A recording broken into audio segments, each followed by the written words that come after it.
Ah, vous êtes là? Salut les gens.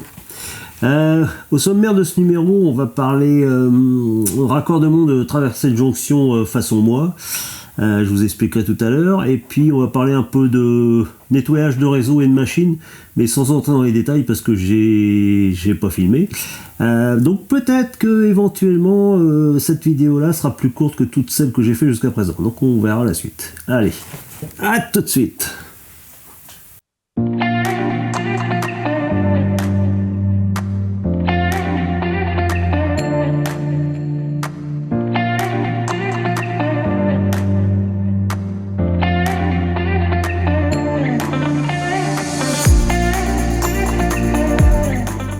Ouais, bah c'est un peu le bordel là, il va falloir que je range tout ça.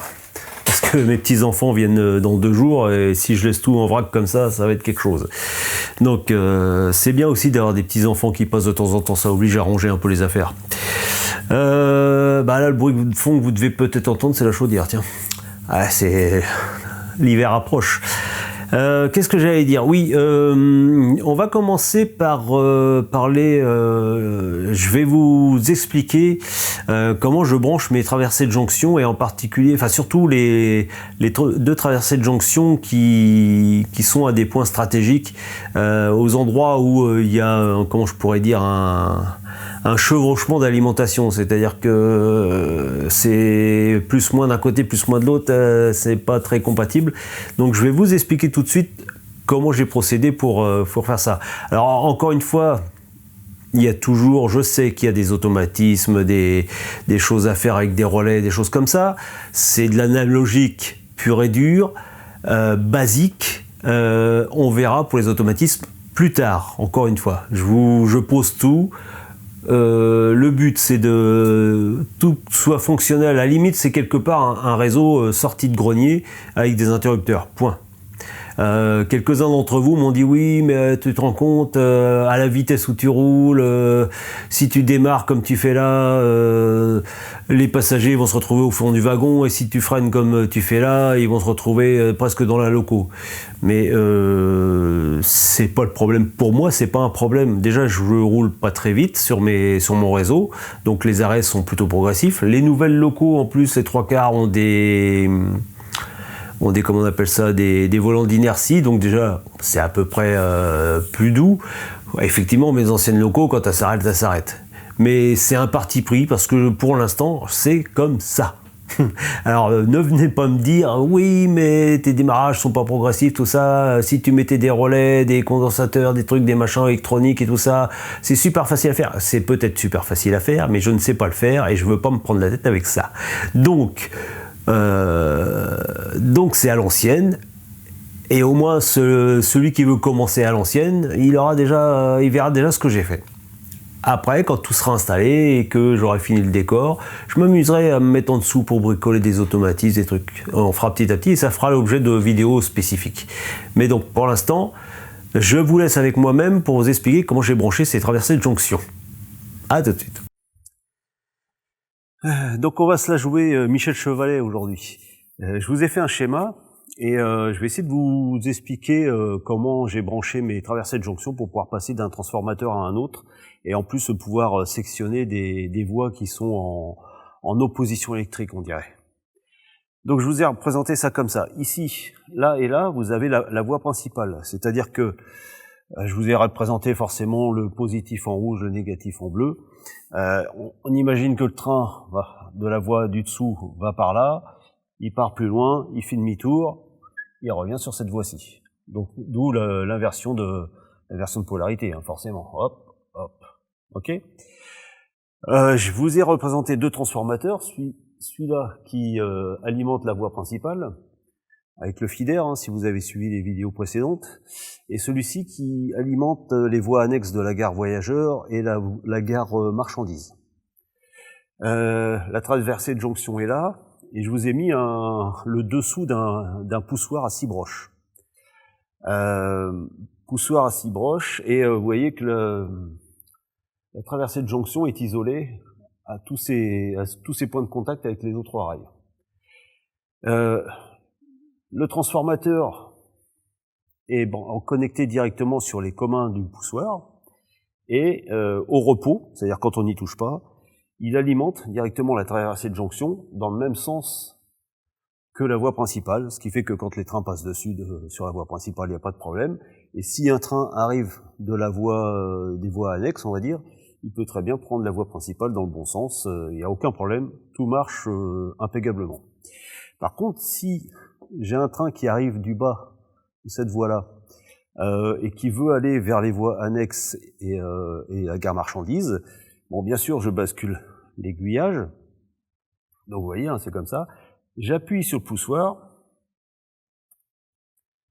et vous voyez, en fait, ce que j'ai fait, c'est que j'ai raccordé en croisé les deux dernières bornes du poussoir. De cette façon, quand j'appuie dessus, l'alimentation qui arrive, par exemple le positif qui arrive ici, il fait contact là, et il est inversé sur la borne. Et pareil pour le négatif qui arrive là, il fait contact inversé, ce qui m'inverse la polarité de la traversée de jonction. Et de cette manière, vous voyez que tout correspond, et le train peut passer directement sur les voies annexes. Après, je n'ai plus qu'à lâcher l'interrupteur, ça revient dans le bon ordre, et tout de suite après, les trains peuvent passer sur la voie principale. Voilà, c'est uniquement comme ça. Il faut brancher l'arrivée de l'alimentation sur les communs, les communs du bouton poussoir, brancher deux des contacts classiquement, et après faire un pontage en croisé sur les boutons qui seront actifs uniquement quand vous appuyez sur l'interrupteur.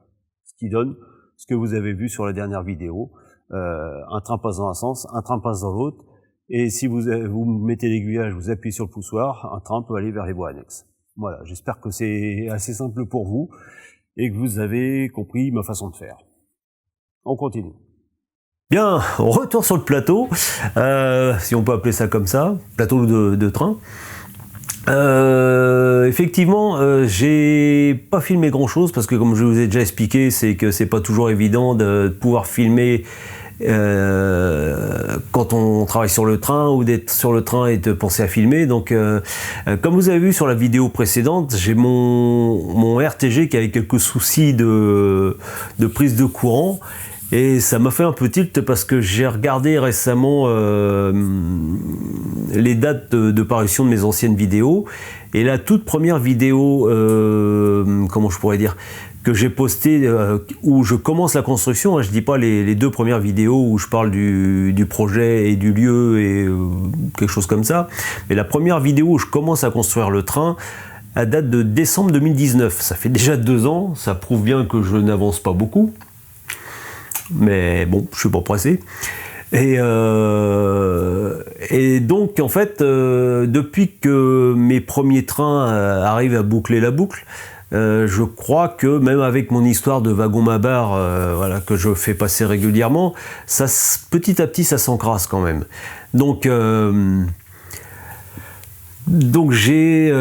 me suis un peu penché là-dessus.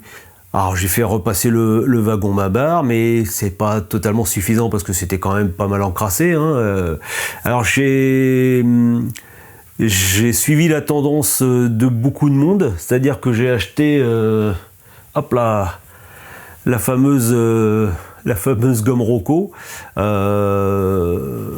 y a la gomme Peco aussi qui a l'air pas mal. Bon, j'ai choisi la gomme Peco. L'avantage, c'est que mon réseau, même s'il fait 1,10 m de profondeur, comme il est assez bas, j'ai pratiquement accès partout, soit par au-dessus, soit par en dessous. Donc j'ai passé un coup général avec la gomme. Après j'ai repassé le wagon Mabar avec l'aspirateur et le produit avec la bavette. Et après, petit à petit, j'ai regardé un peu l'état de roulement de mes locomotives, et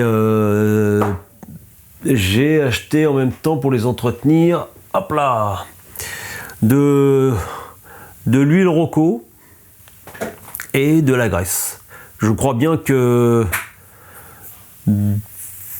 ça doit être la première fois, même pour mes locaux qui ont... pour la plus ancienne, elle a 54 ans. Hein. Je crois bien qu'elles n'ont jamais vu une goutte d'huile. Je sais, c'est pas bien. Donc là, je me suis fendu de ça. Alors, j'ai pas filmé, c'est une erreur, je suis désolé, mais elles se ressaliront bien et promis la prochaine fois, je vous montrerai comment je fais, mais il n'y a rien de sorcier, hein, c'est que vous nettoyez les roues. Moi, je me suis servi de la gomme Rocco pour nettoyer les roues qui servent pour le contact. J'ai démonté les roues, je me suis servi pour l'instant, on en reparlera après, tiens. Pour les contacts entre la roue et le moteur, souvent c'est des petites lamelles en laiton, donc j'ai enlevé les roues. Et puis je me suis servi du produit que j'ai pour le wagon Mabar, avec du coton-tige pour bien nettoyer les contacts. Après, un peu d'huile côté roulement quand il y en avait, des côtés, comment je pourrais dire, côté bielle pour les locaux à vapeur. Et puis un peu de graisse de précision, c'est Rocco aussi, ouais, c'est ça, de la graisse de précision surtout pour les engrenages côté moteur.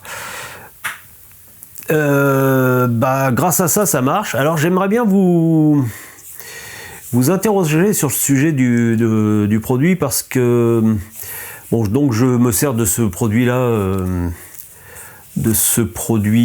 Comment je pourrais dire, dégraissant certainement, mais bien sûr un de ces quatre je vais arriver au bout, et puis une petite fiole comme ça, apparemment je l'ai acheté 8 €. Ah oui, pendant que j'y pense, donc les trois produits, la gomme Rocco, l'huile et la graisse, je vous mets les prix tout de suite et je vous mets le détail, ouais là, hop, je vous mets le détail, hop. On va faire comme ça, tiens. Je vous mets le détail ici.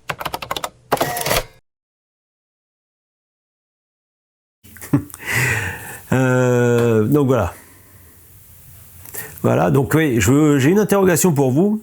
C'est que donc la gomme Rocco c'est très bien, le wagon avec le produit c'est très bien aussi, hein, maintenant tout marche à merveille, mais par contre c'est une petite fiole qui est, je crois que j'avais dû la payer 8 €, et le fait est que quand ça sera vide, je trouve que c'est quand même 8 € pour ça. Il y a peut-être moyen de faire mieux. Alors j'ai vu qu'il y a plein de produits. Alors, je vous avoue que mon grand amour, mon grand souvenir de jeunesse, c'est l'alcool à brûler, pour décrasser un peu tout ça. J'adore ne serait-ce que l'odeur. Mes enfants, quand ils sentent de l'alcool à brûler, ça leur fait penser au train. Donc je pense que je remettrai ça. Mais j'ai vu qu'il y avait X produits qu'on pouvait utiliser qui vont de l'essence F, au dégrippant W40, en passant par le Mirror. Il y a toute une foultitude de produits qu'on peut utiliser. Alors j'ai vu que le grand Renault Hiver avait fait tout un, comment je pourrais dire, une vidéo là-dessus. Je vous la mets, là. Et le fait est, c'est qu'il détaille les différents produits, mais apparemment il ne s'en sert pas. Moi, je pense que pour justement les petits contacts entre les roues et les lamelles inox, ça pourrait être intéressant pour décrasser ça. Alors, j'aimerais bien votre avis sur ces produits. Sinon, honnêtement, la gomme Rocco ou peut-être quelque chose encore moins abrasif pour les rails, c'est largement suffisant. Et puis j'ai le wagon Mabar aussi qui passe. Donc voilà, c'était vraiment un petit sujet là-dessus. Et sinon, je suis reparti. En attendant, il fallait bien que je fasse quelque chose parce que j'ai continué à jouer, donc ça avance pas. Donc ça y est, j'ai eu le déclic et donc je suis parti, pas vraiment sur le décor, mais en fait... les rails maintenant qui sont posés, va bien falloir un peu les vieillir, donc j'ai repris mes pinceaux, mes peintures, et j'ai recommencé à peindre tout ça. Donc je vais vous montrer, là pareil, je vais encore vous parler de la référence, hein, Renault Hiver, parce que moi j'aime bien sa façon de faire, parce que c'est du simple. il se prend pas la tête, il ne prend pas des produits hors de prix à dire il faut obligatoirement ça. Il fait comme moi, enfin je fais comme lui plutôt, c'est qu'il nous montre sa façon de faire sans dire que c'est forcément la meilleure. C'est sa façon de faire et puis c'est tout. Donc pour les rails, et ben pour les traverses, je mets un... Alors je vous mets pas les prix de ça parce que au démarrage des vidéos, je les avais déjà comptés, mais donc je les ai toujours. Pour les rails, je mets un lavis de gris clair sur les traverses. Hein. Et en plus, si ça déborde un peu sur le rail, ça me fait un accrochage pour la peinture d'après. Parce que après, je vais rester sur le même. C'est un peu trop voyant, mais bon, j'ai commencé comme ça, donc je vais continuer. C'est de la terre de sienne brûlée de chez Liquitex Basique Acrylique. C'est pareil, je vous mets pas les prix parce que je l'ai déjà fait avant, donc je compte pas. Si j'ai un conseil, c'est joli. Bon, si vous faites des mélanges, la couleur sera peut-être un peu moins péchu que ce que j'ai, mais je vous la recommande pas parce que ça couvre pas des masses. Alors déjà, c'est fastidieux de peindre les deux faces de chaque rail, hein, parce que forcément, tac, tac, tac, tac. Hein. Mais en plus, comme ça couvre pas énormément, il va falloir que je passe 2 couches à chaque fois. Heureusement qu'il y a une grande partie du réseau qui est en souterrain, donc j'ai pas besoin de le faire. Mais quand même, c'est un peu fastidieux tiens, je vais vous remettre à contribution. Ouais, quel est, moi, c'est pas pour moi, ça sera pour ceux qui regarderont les commentaires. Dites-moi avec quelle peinture vous peignez les flancs de rail. Alors j'ai vu qu'il y avait des espèces de dispositifs avec des roulettes pour peindre. Non, vous embêtez pas avec X dispositifs. Moi, ce que je veux savoir, c'est si vous utilisez et quelle peinture en général vous utilisez. Si à la limite, vous pouvez mettre approximativement le prix du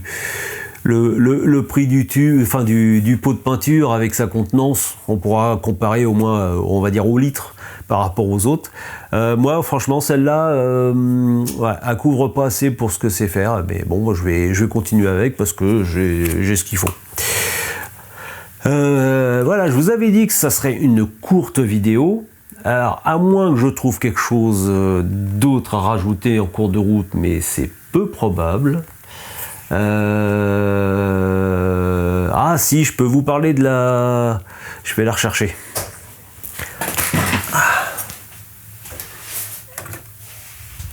Je pense que vous vous rappelez de la BB hop là, 9240 GG que j'avais donc cannibalisé avec une 67 000 comment ça s'appelle déjà, Phobie, ouais c'est ça, Phobie. Ça s'était fait dans l'urgence parce que je voulais absolument que mon petit-fils voit son cadeau tourner. Et l'un d'entre vous, je crois que ça doit être Christophe, je crois. Ouais, je crois que ça doit être Christophe. M'avait dit, bah regarde sur internet, sur eBay, souvent il y a ce qu'il faut pour réparer. Et effectivement, la voici. Elle a maintenant des manchons en silicone et ouais, on peut appeler ça des élastiques, des courroies sur tous les bogies, sur tous les essieux. Et maintenant, elle a retrouvé son châssis d'origine et elle fonctionne admirablement, même elle a vraiment la patate. Donc voilà, c'est une vieille mémère, mais du coup, elle marche super bien et elle est dans son état d'origine. Voilà. Donc des fois les idées les plus simples sont les meilleures et fallait, plutôt qu'être pressé pour mon petit-fils, j'aurais dû le faire patienter un peu et regarder. Et ah oui, j'en ai eu pour 5 €. Frais de port gratuit. 5 € pour 1, 2, 3, 4 courroies et 2 manchons en silicone. Voilà, c'est tout ce que j'avais à vous dire. Donc encore une fois, sauf si j'ai quelque chose à rajouter, mais je ne pense pas. Eh ben écoutez, c'est tout pour cette fois. Une vidéo relativement courte. Hein. Ça va vous faire du bien, ça va vous reposer. Et puis je suis en train de réfléchir que nous sommes au mois de décembre, donc ça sera la dernière de l'année. Alors je vous souhaite de passer de bonnes fêtes, portez-vous bien, prenez bien soin de vos proches, et puis je vous dis à l'année prochaine les gens. Salut! Aïe aïe aïe.